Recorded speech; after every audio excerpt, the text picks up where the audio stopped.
Oftentimes, the biggest bottleneck for HR is getting budget to actually enact on prospecting goals and milestones. What if there are spare funds within the company that isn't on your upper management's radar? Well, today, Brenda Gilchrist and I will be covering where spare funds can be sourced and how to point leadership in the right direction to allocate them towards HR initiatives. Let's get into it.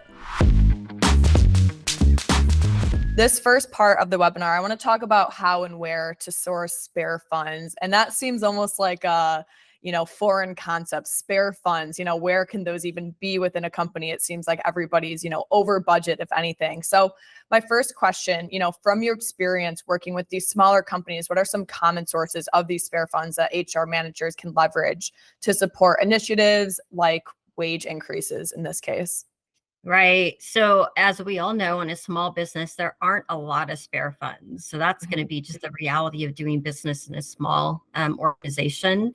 So we have limited resources often as solo HR practitioners in a small business. But what I always like to tell people in HR is make sure that the finance accountant or CFO, they should be your best friend in the organization. You should really understand what's happening financially. And then when you're modeling out any of your human resources policies, including any type of compensation wages with hourly rates or salary or bonuses, is you're looking with the CFO at modeling your compensation strategies. So one is just understand, is there, if we budget a certain amount, is there any additional cushion or room from a financial standpoint to realistically increase wages? Now, looking at that, one of the things that I've seen where I can borrow from, so sometimes I just borrow from different areas where I might reduce something to gain in another area. And one of those areas has been a 401k match, for example. Over the years, what we've learned is some of these smaller companies, employees would rather have the immediate wage increase if it's deemed necessary. And we'll talk about that in a little bit. But, sometimes the match isn't as valuable as immediate pay in their pocket. So we might want to borrow from that and change the way we look at our retirement planning, our retirement structure. And I can borrow from those dollars if we maybe eliminate or reduce the 401k match. Another area that I like to borrow from or reduce is in benefits. So sometimes we might look at an employers offering 100% pay for employee only plus their family. And what we look at is maybe we might want to look at reducing costs on the family side and then allow them to pay more into that if they add more dependents. And then that way I can increase wages on the front end with pay versus padding it into all of the premium costs on the benefit side. So those are just a couple of examples of where I can borrow from or maybe reduce some expenses to increase wages.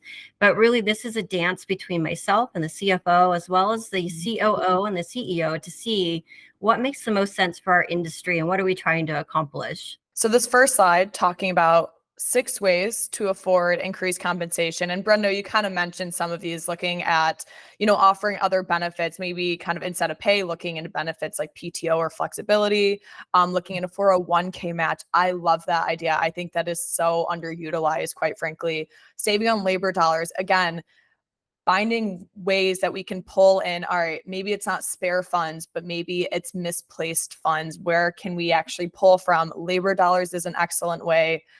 Something with efficient scheduling, again, it kind of feeds into the flexibility of it all, but efficient scheduling really, really saves on those scheduling or on those labor dollar matters. So Brenda, you highlighted some great ones here.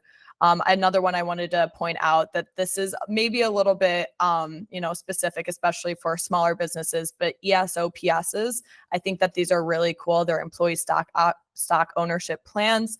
Again, a really great solution here. So there's some good ones here. Following up on this, how can HR communicate or present where these funds can be reallocated towards without feeling like they're crossing a line with their C-suite? Right. I think that, by making the C-suite your partner, they're your strategic partner in planning, it's Mhm. making them part of that decision versus just presenting that proposal without them having buy-in along the way. So I think that it's buy-in, it's participation from the C-suite, getting them involved in a very important discussion around compensation and programs and benefits. And I think that if you do that, by the time you do your proposal, they're already in step with you. So I think it's important to go ahead and have that planning process with them and say, what do you think about this? Let's model this out. Does this really work for us? And use some thinking of your critical skills thinking. Evidence-based theory is one of the things that I used to teach.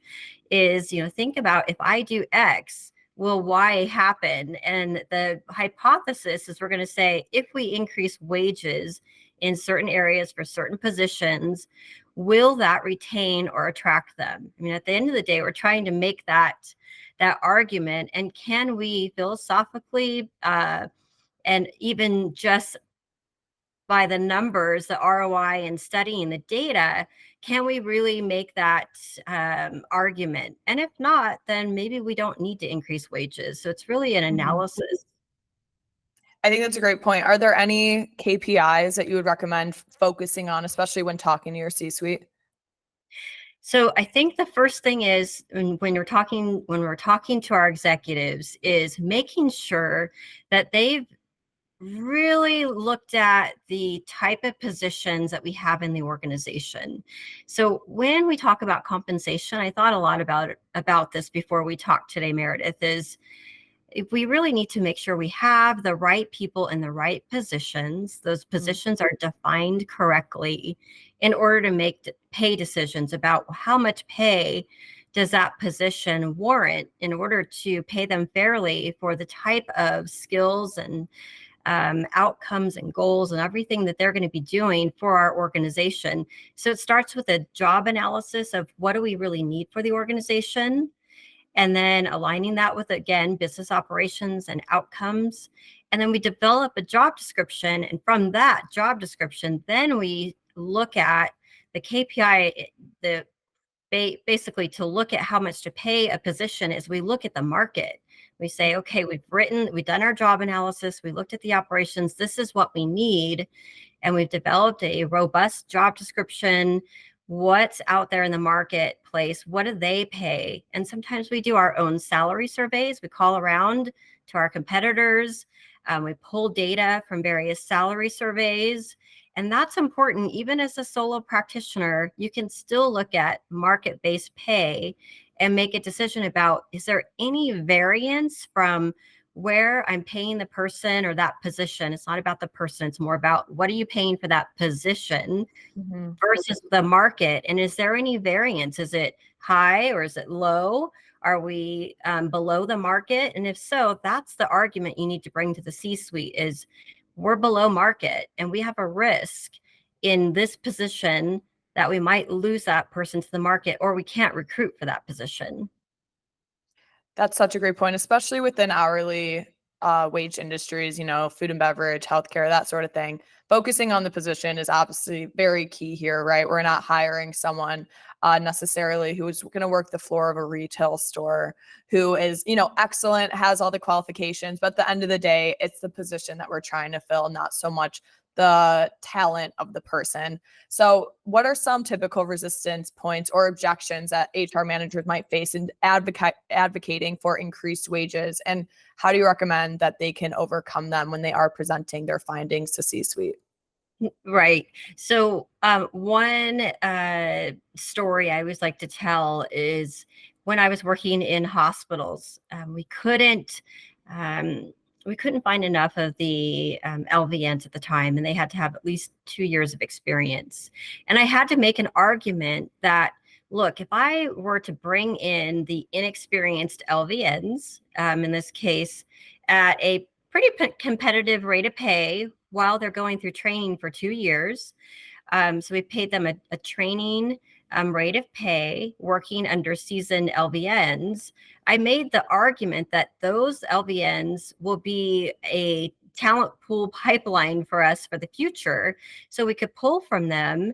And I had to really convince the executives that that investment in talent was going to be a ROI for us in the future. And the future was 2 years. So they had to rely on my hypothesis, right? That I was Wow. going to get a return on that. And we did. So it's those types of arguments you have to say, look, what is it going to take for us to attract the talent, recruit the talent, retain this talent, and get creative. You need to look at, well, what are the marketplace what's the competition out there? What do we need to do to compete? Can we pay a little bit more for certain positions than maybe our competition, because we'll be able to attract them? So just arguing those operational kinds of issues with the C-suite, I think it's going to resonate for them to say, hey, if we pay a little bit more, for example, if it's in hospitality and we need to attract a certain level, we might, for certain positions, pay a little bit more above market strategically, because we know we're going to gain that talent from the market and pull from our competitors. So that might be a strategy. So it's compensation, wage increases. It's really a strategic approach, but making sure that we're at least, again, going back to the beginning, paying that baseline, because if you don't start with at least a competitive baseline, you're not going to be playing within the game of attracting the right talent. Thank you so much for watching that segment from our webinar on how solo HR managers can get buy-in to increase wages. If you'd like to watch the full webinar, click this video here and be sure to subscribe for more content like this.